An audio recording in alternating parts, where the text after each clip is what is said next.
following is an exclusive presentation of News Radio KMAN, your home for K-State athletics.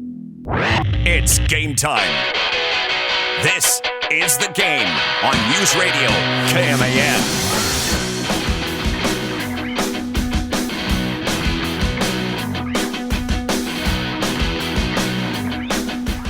I saw the talking heads on Fox earlier today talking about the punt return for goody. Dylan Edwards. Yeah. But it wasn't about Dylan Edwards. It was about the defensive lineman that was out there for, I think it was a D lineman that was out there for the punt coverage for Arizona. Yeah, that 97, I believe it was. 97, 92 or something like that. Yeah. I'm not exactly sure. But they were talking about him trying to chase down Dylan Edwards. And the wind was the hair was flopping in the wind and all that. Things that aren't going to end well. What wasn't addressed was why was he out there in the first place? Right. On punt coverage? On punt coverage. It may have been a travel roster thing. They had to fill a spot. After all, it is discussed this week by Chris Kleiman about the fact that, yes, it's conference season, so 65 now is the limitation. Start cutting down. Yeah, I don't know why he was out there. That's but classic. He gave it his old college try. There's nobody else going to catch Dylan. No. Maybe if they had their fastest couple of guys on the field, Dylan is one of the fastest guys in college football. That was going to be a hard one to chase down. Old number 3 as he gets his first special teams touchdown as a Wildcat. He now has 4 on the season in 3 games overall, including the offensive touchdowns. Welcome to The Game. I'm Mitch Fortner with Troy Coverdale and A.J. Shaw. We take it to 6 o'clock. That's when Royals coverage starts, and boy, did they blow it yesterday. They what, a 5-1, 6-1 lead or something like that? 4-0 after Bobby Witt hit the grand slam, which just makes it that much more frustrating. And they lose 7-6. So Detroit picks up a game in the wild card, or at least get a little bit closer to the wild card. But coming up in hour number 2, I really want to look at the Big 12 and what K-State, now that they enter Big 12 play, the Big 12 opponents that they have on this year's schedule, is their stock going up? Is it going down through non-conference play? And I'll probably lead off hour 2 with the Big 12 opponents for K-State, their stock rising and falling. Want to get to some Avery Johnson audio in hour number 2 as well. Very interesting pattern his stats have so far this year. Here in hour number 1, we'll have a new Jabroni of the week. I want to touch on KU. Jeff Grimes, their offensive coordinator, said something earlier today that had KU fans fuming, teed off, calling for his head, wanting a firing. Let him go. I'll play that clip back for you coming up at 4:25. Have you seen the ratings? Yes. Are out for the K-State win over Arizona this past Friday. It's already been 4 days. Since K-State's played a football game, we have the ratings out. K-State against Arizona had the 7th best ratings over the weekend. I was curious to see these come out because this was a Friday game. It was not a standalone game, as KU was playing UNLV on ESPN. They kicked at 6. K-State and Arizona kicked off at 7. That was a KU loss. And K-State wins 31-7. So the ratings are in. Oh, the humanity. K-State playing on Fox got 2.6 million viewers. One game that did better than that was Colorado and Colorado State. And I've said this before, and it still stands to be true. With the drama, with Colorado not being as good as maybe they should be, Deion Sanders as the head coach. Yeah, Colorado, despite playing a bad Colorado State team and putting 28 points on the board, it wasn't really that. I mean, Shadur Sanders, had 4 passing touchdowns. Yep. Travis Hunter's a dude. Other than that, wasn't the most impressive performance. No. They're still a draw. I think most college football fans now look at Colorado as a reality show. I mean, it's at the point now. Colorado is actually, I don't know if I think maybe it is like a Colorado, I don't know if you call it relationship. I don't know exactly what. Well Off Media. Have you heard of them? No. I don't know if that's a Deion Sanders thing or if it's a Colorado thing, but there's certainly some sort of relation.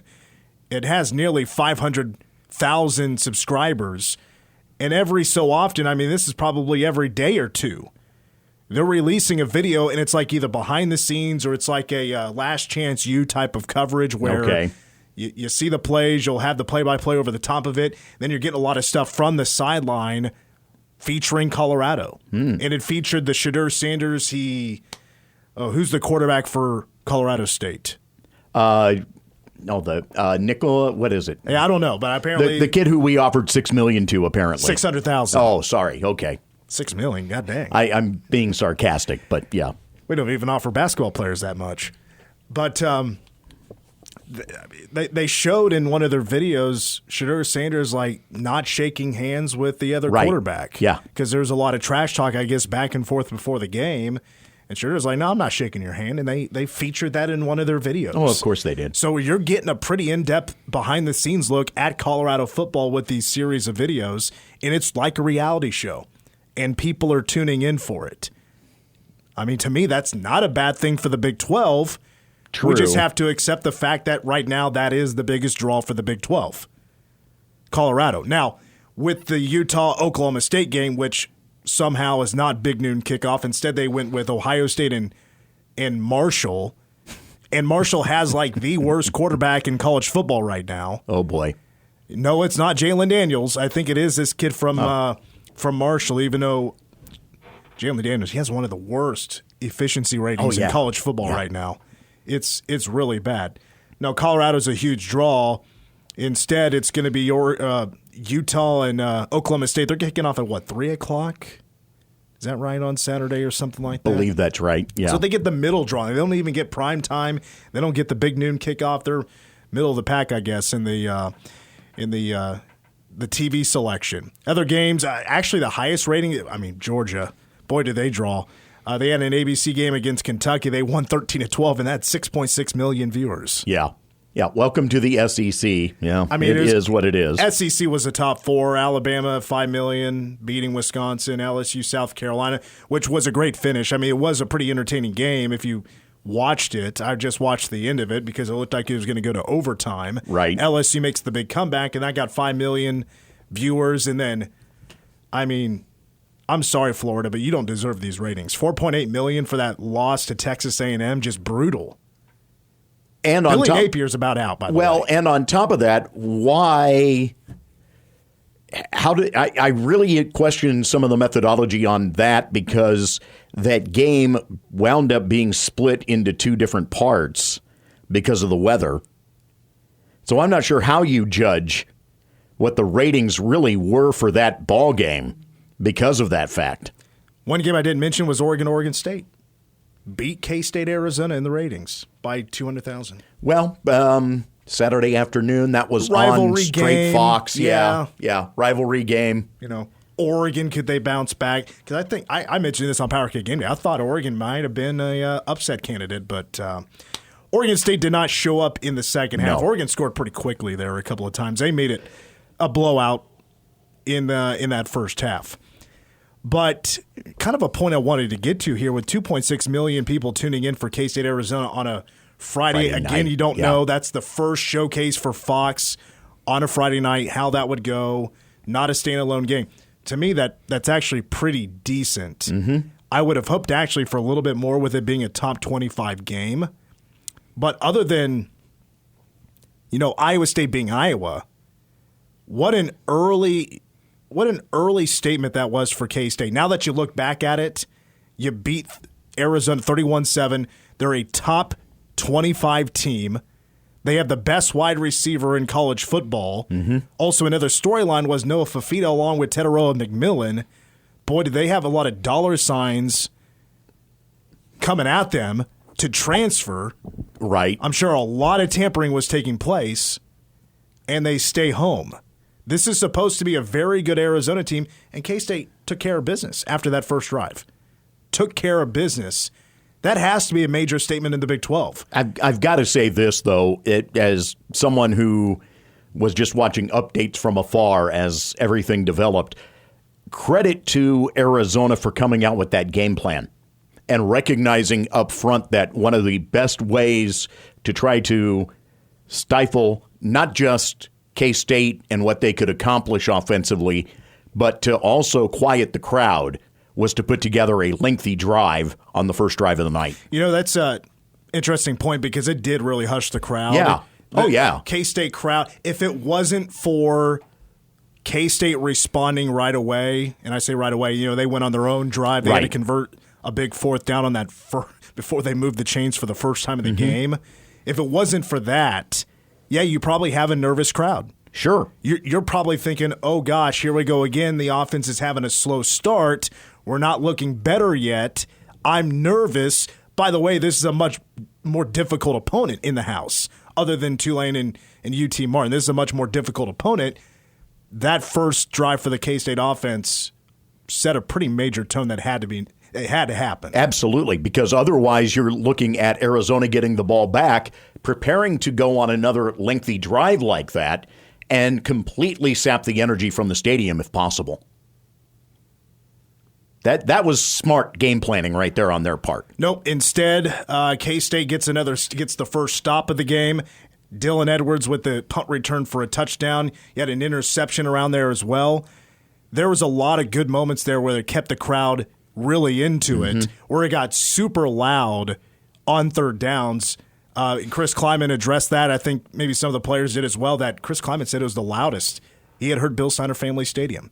That was the first time in 10 years we had a top 20 matchup, non-conference, in Bill Snyder. Even though Arizona, yes, is a new Big 12 opponent, this still should be looked at as a major Big 12 statement because Arizona, maybe not as loudly, is talked about still because they still have a clean schedule with Big 12 play.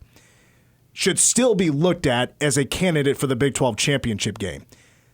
All these national media outlets, a lot of them put out their Big 12 power rankings, and some have now moved K-State to the top of the list. The top of the list.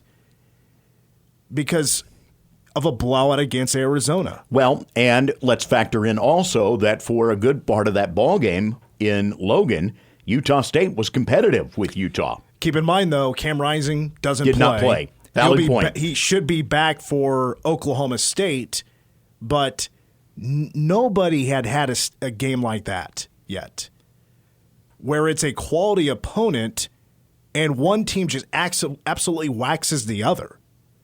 Because the Big 12 has not had an embarrassing loss.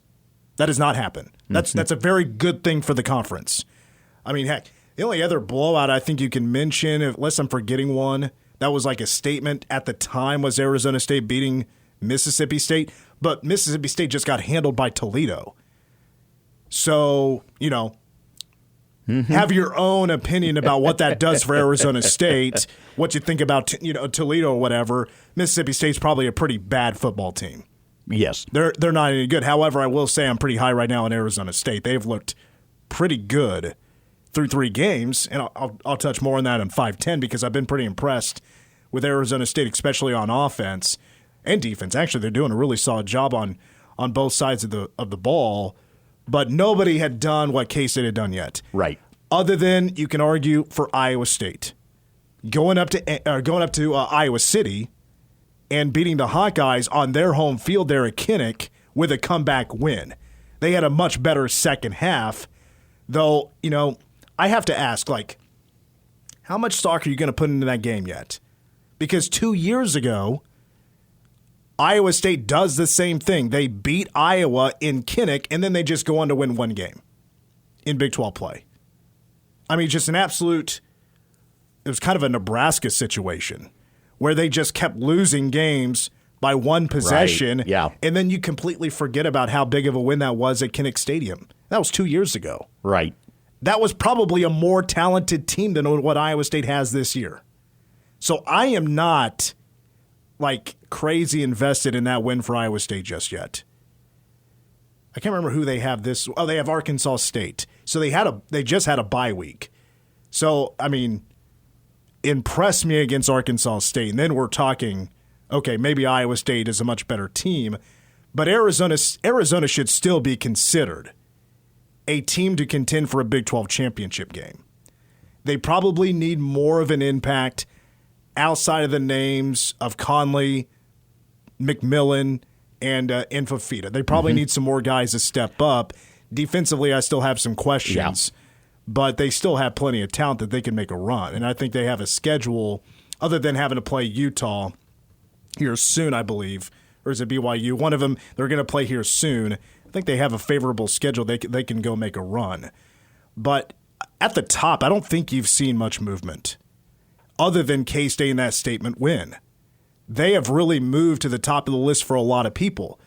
And I think another big reason for that is no injuries. Sure. This is a very healthy team. It's early. We get that. But even though wide receiver is a bit of a question mark right now for K-State, there are still plenty of playmakers. I think that's getting noticed. And by the way, defensively, if you're going to hold one of the best scoring offenses at the time to 7 points, right, that's gonna really catch a lot of people's attention, especially on national television. And you got 2.5 million people watching. So you want to talk about good timing coming off the close Tulane win. You play on a Friday, that's weird, but you're hosting a top 20 team who's pretty good, and you just throttle them like that. Yeah, that's a pretty good statement for the nation. This does suck for Arizona. They're off this week, then it's at Utah. That's it. Followed by Texas Tech, and then at BYU.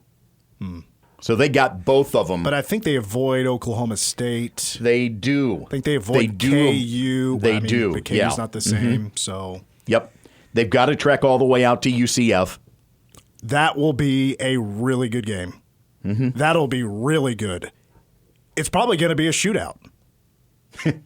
I mean, that might frightening as it may be, but yeah. What we saw UCF play TCU. Yes, the acronyms 1-on-1 in Dallas or Fort Worth rather. Let's not say Dallas. They're going to play in Dallas this Saturday. Yeah, right. They play SMU, but against an ACC team. Yeah. Boy, what a comeback that was for UCF. Yeah. I think if there's one team you're really happy about K-State not playing, because it would have been on the road, is UCF. Yeah. That is a scary team. That's a great point. All right, let's take a timeout. When we come back, all right, let's go to KU. Let's not. Let's head over to Kansas City for just a moment. All right, I see what you're saying. Because Jeff Grimes, their offensive coordinator, said something that really made some KU fans mad. Let's talk about how accurate we feel like his statement was earlier today. That's coming up next on The Game. Game on. Tweet the game, KMAN. Or call 537-1350 and get in touch with the show. This is The Game on News Radio KMAN.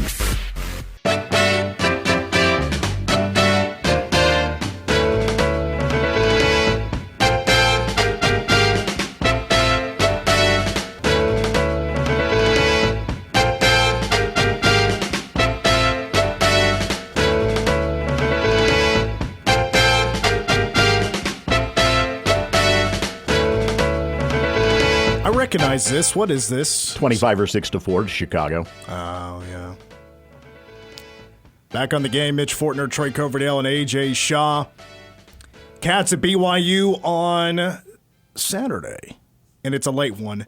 The latest kickoff since the 92 game against Nebraska in Tokyo, Japan. Not quite that far away, but it is a time zone away in the Mountain Time Zone in Provo, Utah. Cats at BYU kicking off at 9:30. PowerCat Game Day coverage at 5:30 in the evening. That'll be my latest start for PowerCat Game Day. No doubt about that. Of course, this Friday, Manhattan football on the air. This Friday at Hayes. 2-0 Manhattan Indians versus 1-1 Hayes Indians. 6:30 for coverage. Kicking off at 7 from Fort Hays State University. The flip side of that is the B1047 Game of the Week, presented by Carpet One in Manhattan. We've got Riley County hosting Chapman. Chapman with a win earlier this year against Smith Center. Riley County pulled out the win of the weekend last weekend. Trailed 20-0 at halftime to Holton and came back and won 21-20. Scored all 3 touchdowns in the third quarter and held them off. And that's a league win, too. That's a league win, yes. And who would have thought Holton would get out to an 0-2 start? Yeah, Holton was – I remember when I was in high school, we had Holton in our district. Mm-hmm. So we had to play them twice, home and home, and they were really good back in the late 2000s. Yes. So I haven't kept up with every season they've had since then, but, yeah, it just doesn't seem like Holton Wildcat football the way it used to be. Correct. Yeah. So is KU football not the way it used to be? Like, compared to last year. When they won 9 games, Off to a 1-2 start. Interesting. Shocker. Boy. Jeff Grimes, new offensive coordinator, takes over for Andy Koltanicki, who's now at Penn State. Talking Blizzards. Talking Blizzards? Yes. Did you not hear his comment on how his offense is like a blizzard? I don't think so. That it's essentially the vanilla ice cream. At the end of it all, it's still just vanilla ice cream, just with a lot of things mixed in. Oh, I thought it maybe be like when you tip it upside down and it doesn't fall out. Yeah, no, It was the looking into it and realizing you can dress it up all you want, but it's still vanilla ice cream. One comment earlier. Okay. A comment That's earlier. his explanation of his offense. Jeff Grimes. This was earlier today. This is earlier this afternoon. Speaking to the KU media about the offense, where it's currently at. I'll just play the clip and we'll respond. I met with a specific group of leaders yesterday and talked with some different individuals, and I don't know if Illinois was rock bottom for us. And sometimes you got to hit all the way to the bottom before you recognize what level of commitment you're willing to make to get it right. Okay, so just bringing up rock bottom to KU fans, wow, is hilarious to me because to me this is Jeff Grimes implying that Illinois was not rock bottom, but the UNLV loss was for this offense. Interesting. 23-20 loss. I think KU fans, you could just go back, a few years ago, and you're witnessing rock bottom. KU, in 2017 went 1-11, the pandemic year going winless. And, the Les Miles era can be called a rock bottom. And Lance Leipold year 1, he got there pretty late. Sure. So you could just throw that out the window. That doesn't really count if you ask me.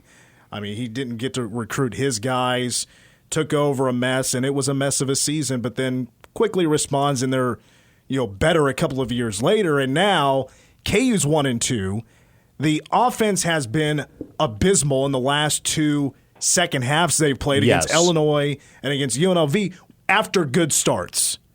Like almost all of the first half for KU against UNLV was pretty good.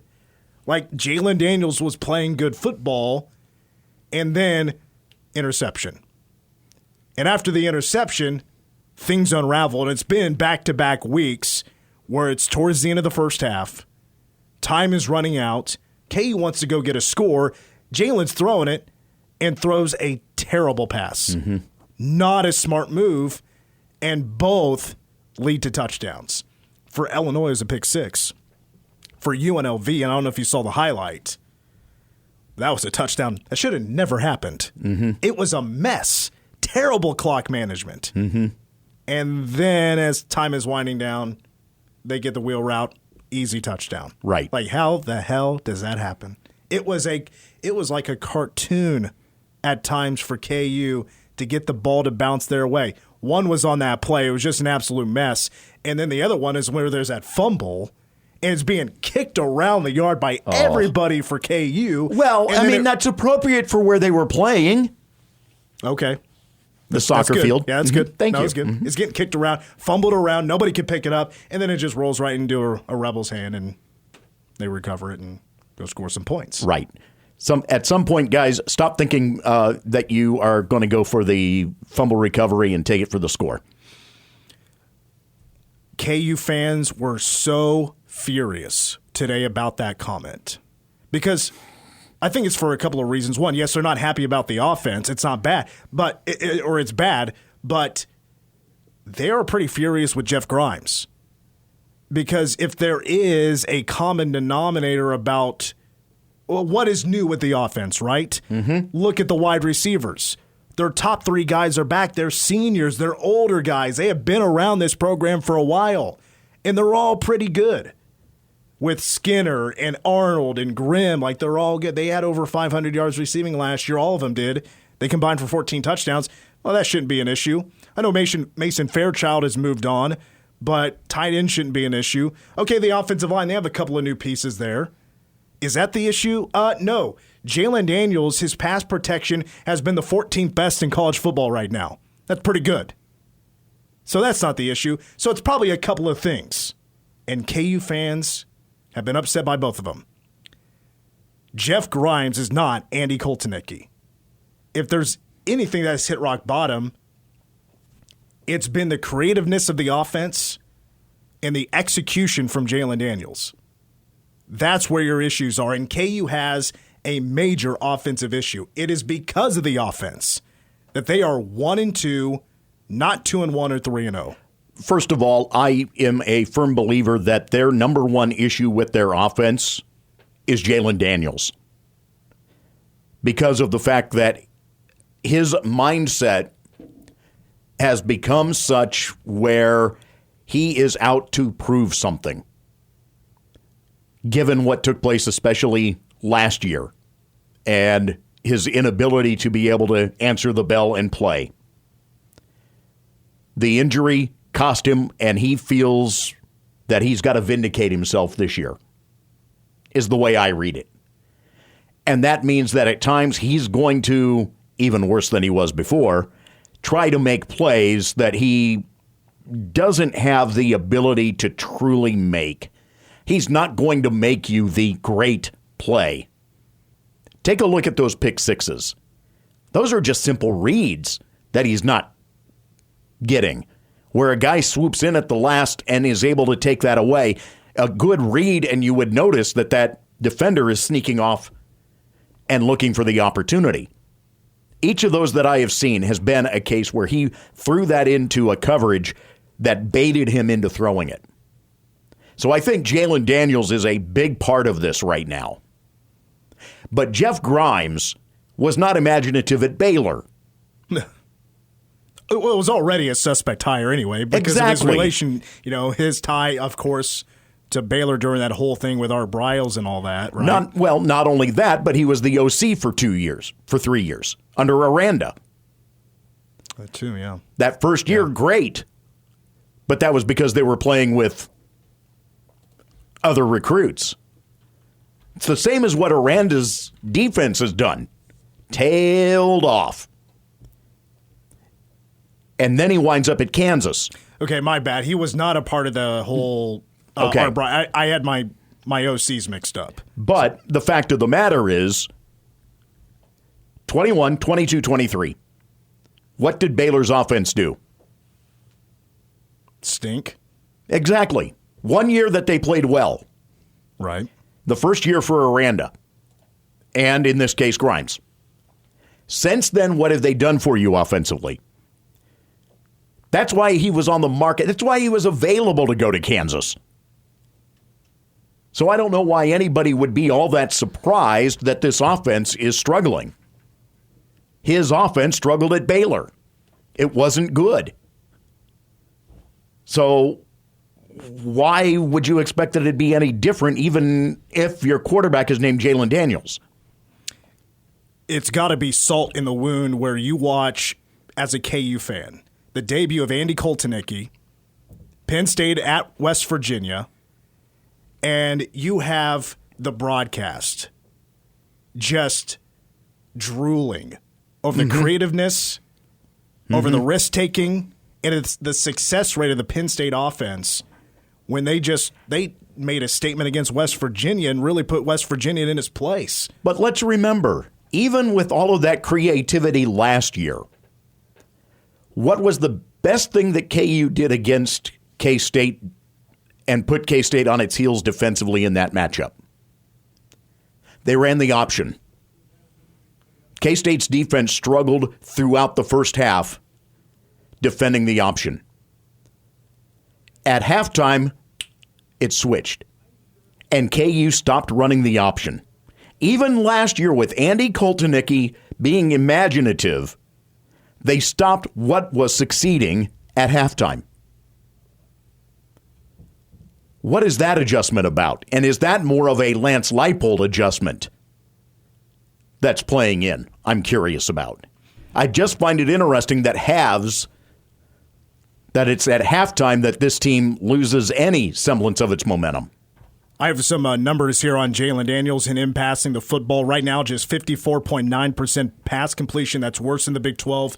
442 yards, 3 touchdowns, 6 interceptions. His 12 games combined, the previous 2 years, yes, played just 12 games combined because he is injury-prone. He threw 5 total interceptions. He already has 6 this year. Plus, don't forget about the fumble against Illinois. So he has accounted for 7 total turnovers for KU. His passing efficiency is worse than the Big 12, and there are 118 quarterbacks in FBS college football, 118 that are right now ranked when it comes to passing efficiency. I guess you have to throw a certain amount of balls or whatever. Jalen Daniels is 112. Wow. In that ranking. Wow. And it's not even close, really, to the next Big 12 quarterback. It has been off the charts bad. It has been shockingly bad for Jalen Daniels, who's losing his stock right now because of these just bad footballs he's throwing to the defense. Mm-hmm. Like, every single turnover has been bad. Mm-hmm. It hasn't been an issue of it's going off the hands of the wide receiver and tipped up in the air. It's a tip drill or anything like that. No. It has been directly to the defense. Has been different kind of plays, but it's been either just trying to do too much or he didn't have a read on a linebacker that's just reading his eyes and just standing there and waiting. Mm-hmm. It's been like rookie mistake bad. Yeah. So that's pretty shocking. Even with a different offensive coordinator, there's still enough of that offense that's back and they're just veterans and they know each other. There should be just a high amount of chemistry that you shouldn't have these issues. So I would put some of the blame on Jeff Grimes. Like, things obviously have to change, and he's getting a lot of blame for that. But Jalen Daniels is certainly issue number one, and we're already talking about there. And they're already talking about in Lawrence and Kansas City. Is Cole Ballard, is he ready to go? Because Jalen Daniels might get another game or two if it's still the same issues. He's getting benched. You're making a change, and you're going to a sophomore or a redshirt sophomore or whatever Cole Ballard is there at KU. He'll be waiting to go, and he probably showed enough against KU or K-State last season that they wouldn't have to go to the transfer portal to go find another quarterback, which they didn't. They recruited. I don't know even who their third-string quarterback is, but they didn't bring in a ringer to be a second-string guy behind Jalen Daniels just in case he goes down again. I doubt this is an injury thing. It's just bad mistakes, making the wrong decisions. If it's an injury thing, Jalen Daniels' time at KU is just about done. How bad is next week if they lose at West Virginia this week? See, that's the thing, because those two programs are kind of in the same spot right now. Mm-hmm. Trying to figure it out. Yeah, because they're both having they just had a disappointing non-conference. Heck, I think that's the first time in like 20 years that West Virginia had a losing non-conference. So that's even something like Mountaineer fans are like, all right, maybe this Neil Brown guy is a schmuck. Because once again, now he's not winning. Right. Had that one good year, and now he's back on the hot seat. Right. AJ? I was looking at the KU quarterback room, and right now they only have 2 guys on the depth chart, Daniels and Ballard. Ben Easters is a redshirt junior. You have Mikey Pauley, who's a redshirt sophomore. Then you have a number of freshmen on there, but really not any major guys on the quarterback room where you can say, oh, yeah, that guy's going to step in and be effective like a Jason Bean was for them the last couple of seasons. And, again, I made the comment yesterday on Wildcat Insider. Jason Bean's not walking through that door right now. Good Lord, who would have thought? And KU fans are saying, we wish we had Jason Bean still. I mean, that's just the reality of the situation right now. Let's take a break, and when we come back, KU probably won't be on Jabroni of the Week. So, spoiler, but I got 4 others that should be mentioned. Jabroni of the Week, coming up next, the game. Your home for K-State sports. Sills, major elevation for Desi Sills. This is the game on News Radio, KMAN. Know your role and shut your mouth, you jabroni. You jabronis hit the jackpot. That Hollywood blonde jabroni, Hulk Hogan. Is this Jabroni's name? Jabroni of the Week. It's perfect timing because on the TV they're just showing the highlights of the Saints just demolishing the Dallas Cowboys on Sunday. That was terrible. Oh, my God. Clint Kubiak is a beast. Maybe the Saints are that good. They're that legit. But, man, Dallas couldn't run the ball. They couldn't stop anybody. Meanwhile, the Broncos have Sean Payton coaching them instead of a Kubiak. I'm not bitter or anything. How's Bo Nix doing? Meh. Yeah. And the Bears, I literally, every time I go on social media or turn on sports media, is Caleb Williams going to be... Yeah, shut up. Well, shut up. He's going to be better than the other guy who got benched today. That's true. Well, here we go. 3 dishonorable mentions. I'll culminate with my Jabroni of the week. You know how 4 this of them works. are Cowboys right here. That's the way it's going, Well, it's right? not going to be Deuce Vaughn and okay. Cooper Beebe. That's the only decent guys they have on that whole roster. Not CeeDee Lamb. Maybe a couple of guys. CeeDee Lamb, maybe. Even though he's a Trayvon Sooner. Diggs, There's a couple of guys on defense I like. Micah Parsons. He's pretty good. My first dishonorable mention, I got to go to Nebraska quarterback Dylan Raiola. Enough of this Patrick Mahomes stuff. It's getting weird. Yes, you look like him. Fine. I'm sure the haircut wasn't on purpose. But now we have the beard. Now we have the headband. Now we have the jersey number. Now we have the same, running out to the end of the field and doing the exact same thing Patrick Mahomes does. Dylan, this is not a Comic-Con. We're not doing cosplay. Can you be your own person? I think we're to the point now that it's become really weird. He's acting like he's Patrick Mahomes. He's a great quarterback. He's done a solid job for Nebraska so far, but we don't need to look exactly like him and do the same things he does on the field before the game starts. Next, he's going to ask his girlfriend to dye her hair blonde. I don't know if he has a girlfriend or not. And certain posts on political... Oh, anyway. Well, that's not Patrick doing that. No. Yeah. My next dishonorable mention, I think it's weird at this point. He's trying to be exactly like Patrick Mahomes. Oh, yes. Yeah. Patrick, by the way, saying it makes him feel old. How old is Patrick now? Just turned 29 today. Mm-hmm. Oh, today's his birthday. Yeah. Oh, shout out to happy birthday, Patty Mahomes. All right, my next dishonorable mention, I got to go Florida State on this one. They have become the first team in college football this season to officially lock in the under for their Vegas over-under win total at 9.5. They have officially locked it in. They can't win more than 9 games in the regular season after their loss to the Memphis Tigers at home and after coming off a 13-1 season. My last dishonorable mention, this is going to be the only one from the NFL. I'm going to go with the Carolina Panthers. Holy crap, are they off to an awful start. Oh, my God. Who's off to a worse start? The Carolina Panthers or the Florida State Seminoles? Ooh. Carolina's been bad for a couple of years now. Maybe you expected that one, right? Yeah, we weren't expecting Florida State to be 0-3. But they bet the franchise on Bryce Young, almost literally. I mean, yeah, they gave up DJ Moore, potentially the next great quarterback in the NFL if he gets an offensive line. Never mind.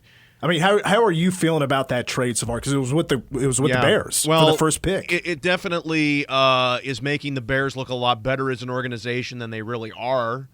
But yeah, Carolina really butchered that deal, and I made the comment yesterday that Scott Fitterer, who was the GM who made that deal, is a worse GM than Matt Millen was, the longtime Lions executive. Bryce Young has been benched after 2 games. It's so bad David Tepper's going to spill a drink on someone this weekend. He's going to light someone on fire. Bryce Young has been really bad. He really has. Thrown for 245 yards, no touchdowns, 3 picks on 56 attempts. He's thrown for 345 yards. But that's pretty inefficient for 56 attempts.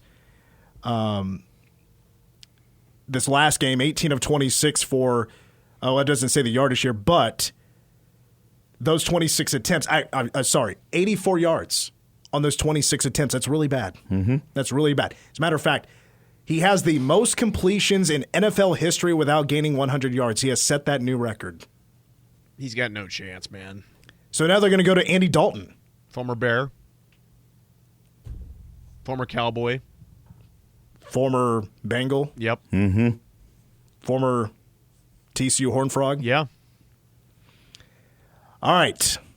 My Jabroni of the week, I'm going to give it to the Portland State football team. Portland State football team. I'm probably lacking a few details here yes. Mm-hmm. about the whole situation. Whoops. But they had to cancel a game on Saturday. They had South Dakota in town, ready to play. Yeah. And they had an outbreak of whooping cough. For the official pronouncement, pertussis. Sure. Yes, it got into the locker room, and because it is highly contagious, this was 2 days before the game, because it's highly contagious, they felt that it probably would be best if they did not play. Well, okay, and I understand, I understand whooping cough can be a serious thing, but it's, mostly serious for babies, toddlers, Sure. young children. Sure. Adults is another story, especially with, there's vaccines out there and stuff. But maybe, again, I'm lacking a little bit of knowledge about things here and there about whooping cough, where we're at these days here in 2024. But I got to be, I don't know. I don't know if I've ever heard of an outbreak other than COVID in my life. Right. Affecting a football team enough where they have to cancel a game. Oh, flu. I can't give you an example off the top of my head or anything. More so, I think, as I think about it, I know that there have been issues come up where, it has ravaged a locker room where just the flu has, or a stomach bug of some sort has ravaged the locker room. But yeah, this one was a new one. And I felt bad for my guy, John Thayer, up at South Dakota, because he literally posted the photo, had everything set up, ready to go for the broadcast. Yeah, it was. Oh, that's another detail. It was canned 3 hours before kickoff. Yeah. Brutal management. And unfortunately, I can't say I'm all that surprised with Portland State on that one, but yeah. I kind of felt bad for South Dakota as well, because they spent all that money to go out there. They chartered a plane. I don't know how often they do that, and they spent a ton of money on that road trip. Yep. Nope, they don't play a game. All right, let's wrap up hour one. Hour number two, let's take a look more into the Big 12 and K-State's opponents. Are their stock going up or is it falling? We'll hear from Avery Johnson as well. Hour two, the game is next.